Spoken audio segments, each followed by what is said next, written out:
Kasi sobrang init. So, para ma-refresh yung katawan natin. So, buka tayo. Sa akin lang naman. Saging lang.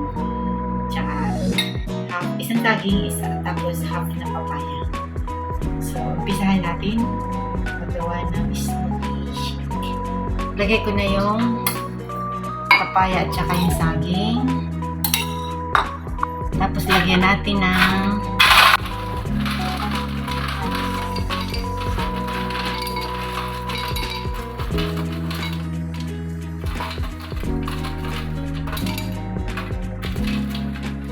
sobrang init kasi kaya kailangan natin magpalamig.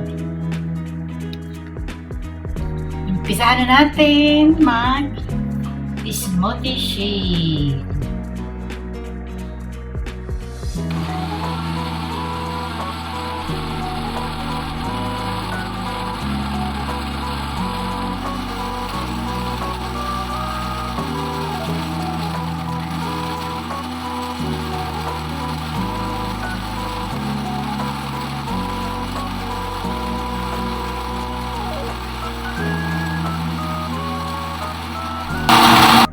So, isali na natin yung ating smoothie shake. Hindi lahat na yung yellow. Sakto lang yung isang baso. So, try na natin inumin. Ano lang ito? Gatas, tapos saging, papaya. So, ito, sobrang hinog na ng saging at saka ng papaya. So, hindi ko na nilagyan ng asukal. So, try na natin.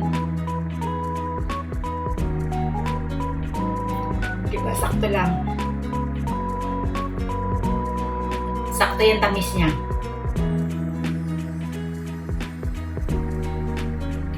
Sarap na ito. Lalo, sobrang init dito ngayon. Kaya, pagka summer, ganito ang ginagawa ko. Isang tao lang. Ang sarap.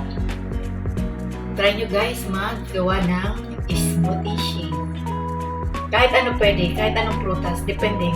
Pero mas maganda yung lalagyan nyo lagi ng saging. Kasi yun ang pinaka matamis, pang patamis na. Kahit anong prutas, kumpay nyo, lagyan nyo lagi ng saging. Para masarap. Thank you guys sa panonood.